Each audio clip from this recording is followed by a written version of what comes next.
Код. Клуч за вистината. Со Снежана Лупевска.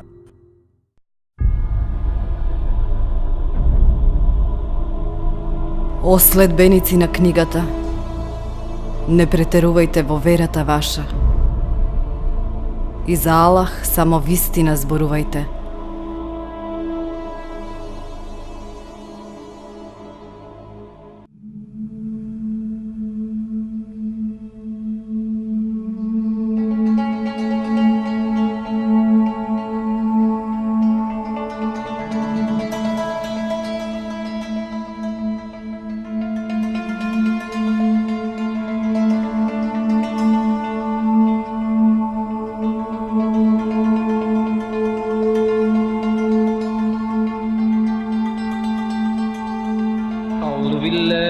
الشيطان الرجيم بسم الله الرحمن الرحيم الحمد لله رب العالمين الرحمن الرحيم مالك يوم الدين إياك نعبد وإياك نستعين اهدنا الصراط المستقيم صراط الذين أنعمت عليهم غير المغضوب عليهم ولا الضالين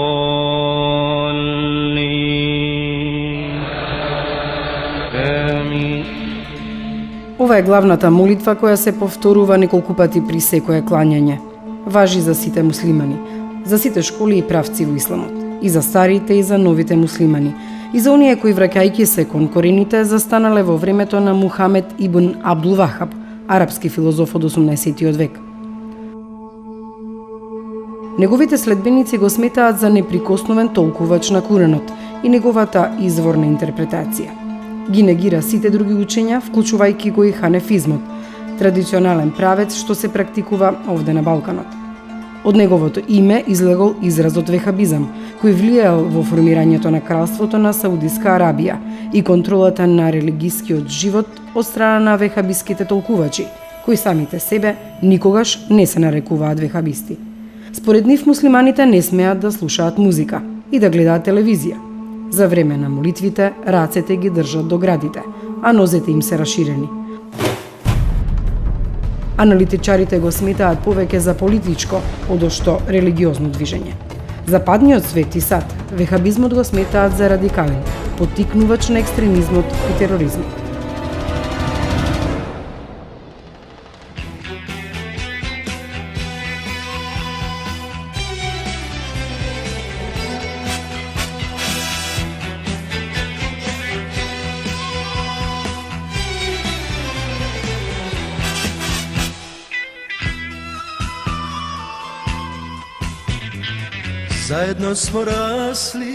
Но како вехабистите се закотвиле овде во Сараево, град на контрасти, од рамната Башчаршија до ридистите или Джейхун, австро-унгарските градби и турските белези, трагите на војната и новите населби, модерното и традиционалното, муслиманското и христијанското, или како уште го нарекуваат Ерусалим на Балканот.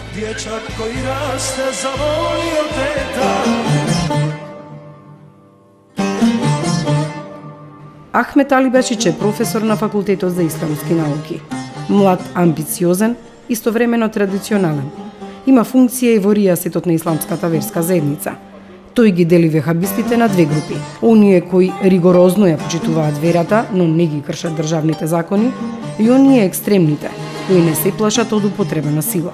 Они teološki jesu izazov islamskoj zajednici, ali kao skupina oni su prije svega izazov državnim sigurnosnim agencijama, pravosudnim organima. Oni jesu teološki izazov i mislim da se s njima na toj ravni nije teško nositi, ali je problem izaći na kraj s njima u sigurnosnom smislu. но поделбите се гледаат со голо око. 27-та ноќ на Рамазан, или најсветлата ноќ, затоа што тогаш почнало објавувањето на Куранот. Централна свеченост пред Бајрам за муслиманските верници.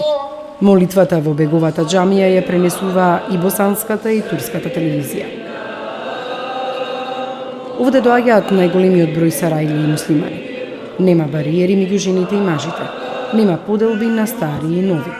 Овде има место и за децата, и за возрастните, и за оние кои љубопитно за доградата ја следеа молитвата.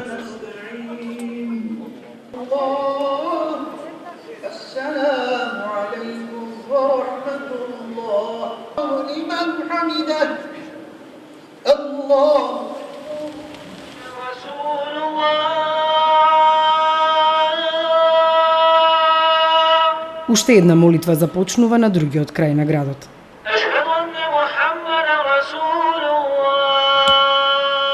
Џамијата на саудискиот крал Фахд во Алипашино поле е место каде се молат оние што го покриле лицето со брада или никап. Изградена е со пари од Саудиска Арабија, залепена до културниот центар на Саудиска Арабија и официјално е територија на Саудиска Арабија. Оти босанските власти ја продале земјата на арапите, а тие на неа наместо уште еден дел на конзулатот направиле џамија. Овде има 3 имами. Двајцата се од ИВЗ, но само формално, затоа што повеќе од 10 години џамијата е во рацете на вехабистите. Најпочитуван е третиот имам, што проповеде на џума секој петок. Незим Халилович Мудерис. Во војната бил командант на славната 4-та муслиманска бригада, а одликуван е и со ордени од председателот Изетбеговиќ. Но исламската верска заедница не признава дека овде нема влијание. Ono što je razlika između Bosne i Hercegovine i Makedonije, koliko ja razumijem, jeste što je islamska zajednica u Bosni i Hercegovini mnogo, da tako kažemo, jača, organiziranija, homogenija, tako da ti nasrtaji na kontrolu džamija obično završe neuspjehom.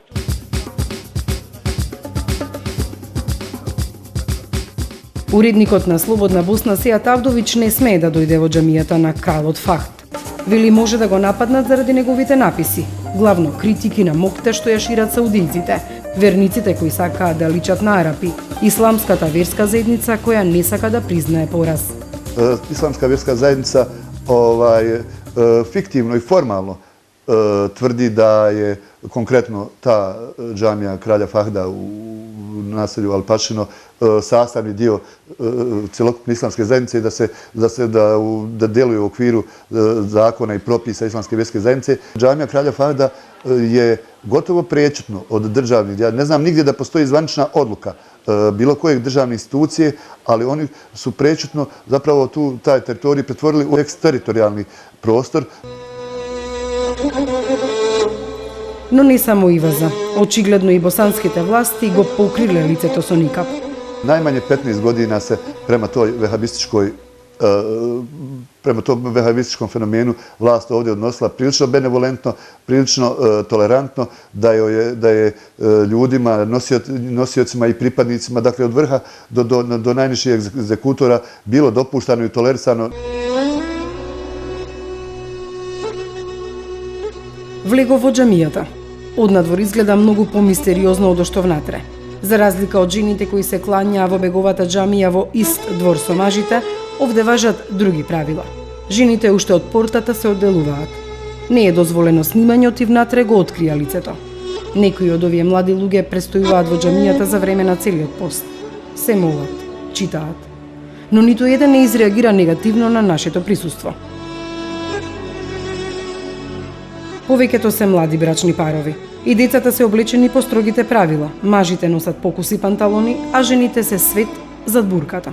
Ja sam čuo, recimo, da u jednom finansijskom centru dobijete, recimo, 300 maraka, svaki mjesec dobijete 300 maraka ako imate bradu koja izgleda tako i tako, pa onda još 200 maraka ako su vam hlače, pantalone potkraćene, pa ako imate ženu koja je pokrivena u potpunosti, onda i na nju dobijete 600 maraka. Dakle, jedan prosječan vehabija u Bosni i Hercegovini samo na osnovu izgleda on i njegova žena mogu zaraditi 1.500-2 maraka, dakle 1000 eura. Koji na koji način to plaća, kojim sredstvima i kojim kanalima ta sredstva dolaze, mislim da vam niko danas u Bosni i Hercegovini ne može dati pouzdano odgovor. Iz blizine srce sluti puhnuće behar. Sarajevo ima okolo 100 grobišta. Расфрлени се низ градот како бели свидоци на жртвите од војната. Оние кои ја преживееа обсадата. Бошњаци, хрвати, срби. И денеска се соседи. Нема поделба на малата по национална или верска основа.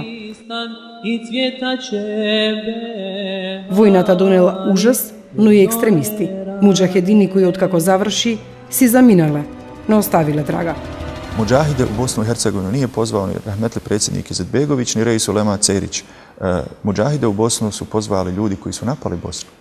Oni su ih pozvali da dođu u Bosnu. Vlasti Bosne i Hercegovine, prije svega mislim na vladajuću bošnjačku stranku, stranku SDA i njenog predsjednika Alije Izetbegovića su, ako ne posticale, a u svakom slučaju tolerirale i žmirile na pojavu ove vehabističke pošasti. Во внатрешноста на Босна поделбите постојат. Од оние националните до верските. Најекстремните се одделиле и од сопствената вера. Godinama su nadležne institucije za provedbu zakona tolerirale izoliranost Gornje Maoče na taj način dozvoljavajući vehabijama da u ovom dijelu naše zemlje rade šta god im padne na pamet. Во североисточна Босна по територија, но според верувањата во Јордан. Горња Маоча било место каде една деценија се користело шеријатското, а не босанското право, а децата учеле по јордански, а не по упатства на босанските власти. Наш zahtjev da se izbaci muzičko obrazovanje. Zašto? Pošto po propisima islama nema muziciranja, pjevanja i ujedno to vrijeđa našu vjeru. Повеќе од 600 полицајци на 1 февруари годинава влегоа во селото. Приведени се 7 вехабисти. Иако обвинителството ова го нарече најголемото вехабистичко упориште во Босна, а првите информации беа дека е најдена голема количина оружје, по притворот судот 7 мината ги ослободи. Во куќите немале телевизори, но речиси сите имале компјутери. Ги оправдувале и поттикнувале самоубиствените напади, па дури имале план да ги повикаат бошњаците да не излегуваат на избори, додека не се воведе шеријатска Босна. I trenutno se vrše vještačenje njihovih uređaja, kompjutera, komplet informacionog sistema koji su pronađeni kod takvih osoba. Jer neshvatljivo je po meni u jednom malom selu da živi toliki broj određenih osoba, da svaka kuća ima kompjuter, informacioni sistem, a nema televizora, što navodi na određene zaključke, ali o tom možemo samo pričati kad dođe do okončanja istrage ili kad taj predmet postane правоснаžan. Главниот обвинител Милорад Барашин верува дека истрагата во Маоча не е завршена, но чудно е како селото 10 години живеело без да биде контролирано од државата. Vi gore niste znali uopće ko su ti ljudi i odakle dolaze. Vi ste gore imali recimo ljude, desetine njih koji su Srbijanaca, koji su navodno prešli na islam. Vi ste imali nekih Austrijanaca koji su navodno prešli na islam. Ja uopće ne sumnjam da je to bila i svojevrsna špijunska platforma, ali oni su potpuno mirno i potpuno regularno živjeli bez ikakvih obaveza prema državi u kojoj se nalazili. Харис Чаушевиќ имал 13 години кога почнала војната во Босна. Подосна со 15 килограми експлозив ја крена во воздух полициската станица во Бугојно. Загина еден, а раните беа 6 полицајци. Чаушевиќ е уапсен, го признал делото. Припадник е на радикалната група исламски екстремисти, која за непријатели ги смета не само немуслиманите, туку и муслиманите кои не ги делат строгите верски сваќања. На Чаушевиќ не му било битно дали во станицата се наоѓа муслиман, католик или православен. Групата во Бугојно 10 години е следена од полициски инспектор. Не успел да ги убеди колегите дека во овој дел на Босна заканата е сериозна. Починал неодамна.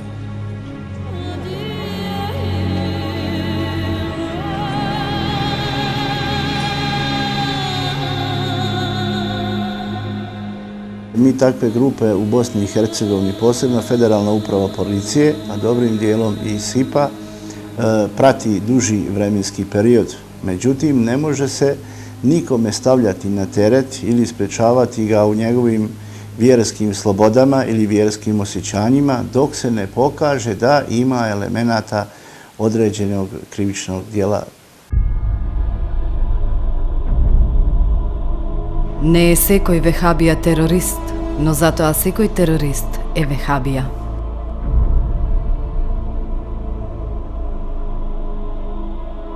Началникот на разузнавачко-безбедносната служба на Босна и Херцеговина, Алмир Џуво, по нападот на Бугојно во парламентот им соопшти на пратениците дека во Босна се клањаат и склопуваат бомби околу 3000 луѓе, кои би извршиле терористички напади полоши од оној во Бугојно.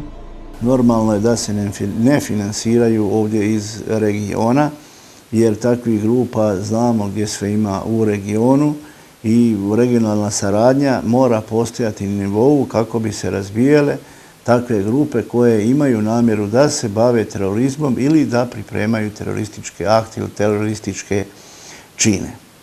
Takvih grupa je bilo i u Srbiji, bilo i kod vas u Makedoniji i inače dalje u regionu. Od 2000. posebno 2001. Dakle, 2000. kad je ovdje došla alijansa, počeli su kontrole. Zatvoreno je mnogo humanitarnih organizacija. Zatvorene su, deregistrirane su te organizacije. To ipak traje.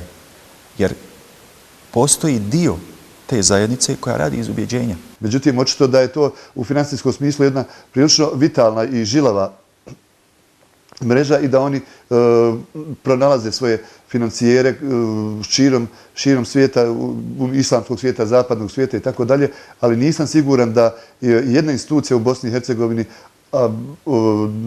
može precizno i tačno reći, otkriti tu mrežu financiranja. Првите апсења во Босна беа на алжирската група. 6 мина беа затворени во Гвантанамо. Обвинети се дека сакале да извршат терористички напад на американската амбасада во Сараево. По 6 години беа пуштени. Наџа Диздаревиќ со години се борила да го ослободи невенчаниот сопруг алжирец и останатите. Интелигентна млада жена која има зар на лицето, но нема влакна на јазикот. Rekli su mi da je u užim srpskim krugovima bilo razgovora između ostalog između članova SNSD-a kako ukoliko donesu zakon o zabrani nošenja nikaba, riješit će se Nađi Dizdarević. To bi se moglo nazvati kao zakon o Nađi ili zakon protiv Nađe. U svakom slučaju zakon neće proći ako Bog da inšala i mogu samo o tome sanjati, a Nađa Dizdarević će ostati potpuno ista bez obzira kakve oni zakone donijeli i ono što oni maštaju u svojim glavama u Bosni i Hercegovini neće nikad proći. Promašili su i vrijeme i mjesto. Jer u ovom vremenu se nalazi Nađa Dizdarević. Mafija, vehabija. Vehabija, jel ti znaš šta oni rade? Oni ljudima isperu mozak. Samo hoću da budem bolji čovjek.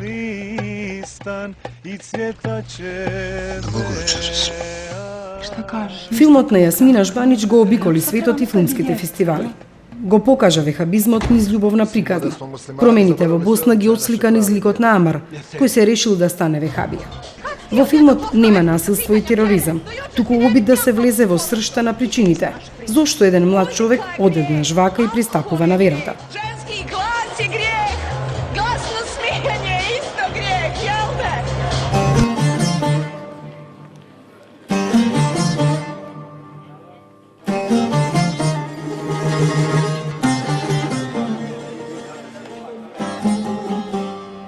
Баш чаршија никогаш не е празна. Па дури и во време на ифтар. Има кебапи, нема пиво. Оти за време на постот во чаршијата никој не служи алкохол. Овде и дуќаните се за сечи вкус, а жените знаат да бидат истовремено и модерни и традиционални. Таква е и Джермана Шета. Има 30 години, сопруг, 2 деца и многу работа како преведувач. Веќе 5 години ја носи марамата. Незиниот сопруг Амер е карате тренер. Кога биле студенти, решиле да го сменат стилот на живење, да ја прифатат традицијата и верата. Kod marame je stvar suštine, nije stvar forme. Dakle, to kakva je boja, kako ona izgleda, dakle, treba da zadovoljava neku svoju svrhu. Da ona nije sama sebi svrha i da omogućava ženi da normalno neometano živi svoj život. Da kako ona izgleda, to je skroz irelevantno. Danas imamo sve više i više mladih ljudi koji se odlučuju za religiju i zbog konzumerizma, i zbog globalizacije, i zbog izgubljenosti u svijetu kakvom živimo, koji zaista prebrz, previše izazova, prenapora, ne znam kako bi rekla. Kako se sve to uklapa u državi u kojoj sam dinamičan život i mora se raditi? Pa vidite, ja kao praktikant mislim odlično da se uklapa iz više razloga. Mislim da nadahnuće koje, da kažem, sam dobio kroz vjeru i sve, mi mnoge stvari u životu olakšava.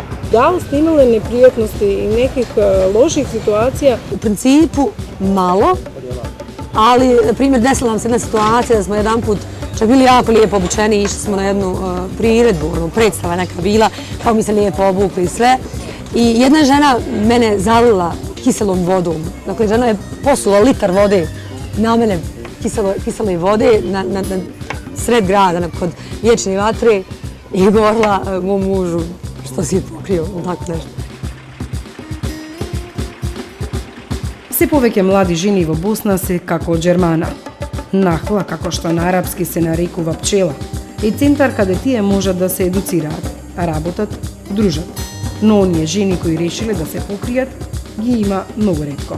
Mi pokušavamo u ovom centru da budemo koliko je moguće pristupačni, koliko je moguće racionalni i otvoreni, bez ikakve potrebe da se pridaje posebna pažnja takvoj populaciji, jer smatramo da oni ako dođu mogu se osjećati sasvim prihvaćeno kao i svi ostali, bez potrebe da ih se posebno označava.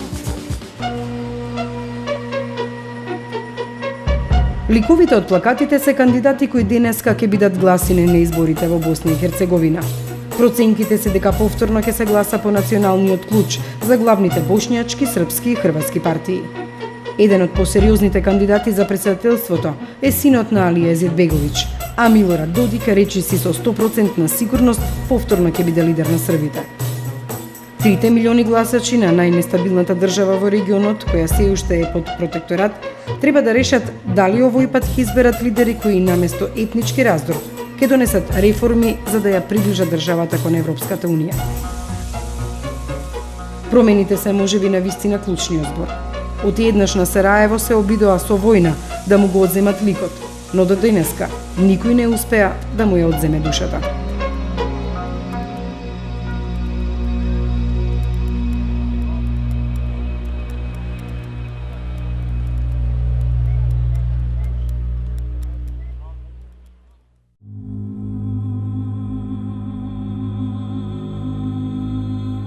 Оној кој му се покорува на посланикот и верува во Аллах и во се му искажува единственост.